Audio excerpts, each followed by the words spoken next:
আমার যে ভাই বলতেছিলেন উনি একজন বড় জুয়েলারি ব্যবসায়ী। তবে জুয়েলারি ব্যবসায়ী ছোট বড় হইলেই মনে হয় অনেক টাকা পয়সার মালিক, এটা সত্য। তো যাই হোক, আপনার একটা প্রশ্নের জবাব হলো যে উনি কোনো রাজনীতির সাথে জড়িত না, এবং উনি এই বাজুসের সাথে আমার মনে হয় ওনার প্রায় 50 বছরের উপরে জড়িত এই ব্যবসার সাথে, জুয়েলারি ব্যবসার সাথে। এবং উনি সুনামের সাথে 10 বছর বাজুসের জয়েন্ট সেক্রেটারি ছিলেন এবং এখনো বাজুসি আছে। আমার কাছে আমার উনি প্রথমত ওনার বাসায় যখন আসে তারা ওয়ার্ল্ড ভিতরে ঢুকে, এবং তারা ড্রেস আপ করা ছিল, সরকারি প্রশাসনের ড্রেস পরা ছিল। প্রথমে হয়তো ওনারা ভাবছিলেন যে হয়তো ওনার বাসায় তল্লাশি হবে, এবং তল্লাশির নাম ধরেই তারা প্রায় 25-30 জন ঢুকে। পরবর্তীতে বোঝা গেছে যে এইটা একটা ডাকাতের চক্র। ডাকাতের সাথে সাথে তারা যোগাযোগ করছে বিভিন্ন প্রশাসনে। এবং আমি একটা তথ্য আপনাকে দিচ্ছি, যেমন আমরা গিয়ে যখন দেখলাম, অনেকে বলতেছে যে আমরা 999 ফোন করলাম, ফোন করার পরে বলে যে আপনি তো এই বাসার মেম্বার না, তাহলে আপনি ফোন করলে আমরা আসবো কেন? বাসার মেম্বার যদি ফোন করে তাহলে আমরা আসবো। 999 ফোন করার পরে যদি এই কথা আসে, ওনার তো সব কটা ফোন সিজ হয়ে গেছে, কারণ ওরা ডাকাতরা যখন ঘরে ঢুকে তখন সব কটা ফোন ওরা আগেই নিয়ে গেছে। তো এটা তো আশেপাশে বাইরের থেকে যেভাবে হোক ফোন দিয়ে আনানো হয়েছে।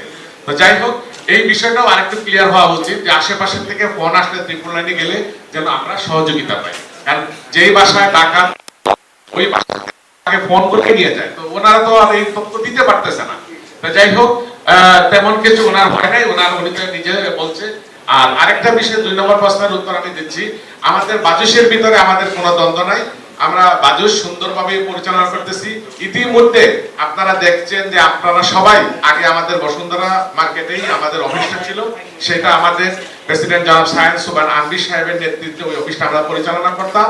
আর আজকে এই 8500 স্কয়ার ফিটের অফিসটা টানা 7মবারের মতো বেস্ট টিস্যু পেপার ব্র্যান্ড হিসেবে স্বীকৃতি পেয়েছে বসুন্ধরা টিস্যু। এটা বাজুসের নিজস্ব অফিস, এবং আমরা এখান থেকে ইনশাআল্লাহ হয়তো ভবিষ্যতে আপনাদের নিয়েই আমরা পরিচালনা করব। আমরা ইতিমধ্যেই আমরা প্রত্যেক মার্কেটের সবাইকে আমরা একটা চিঠি দিয়েছি দোকানদারকে, যে আপনার দোকানে এই ঈদ পর্যন্ত লাইটিং বৃদ্ধি করেন, আপনার দোকানের স্টাফ বৃদ্ধি করেন, নিরাপত্তা বৃদ্ধি করেন, সিসি ক্যামেরা চেক করেন।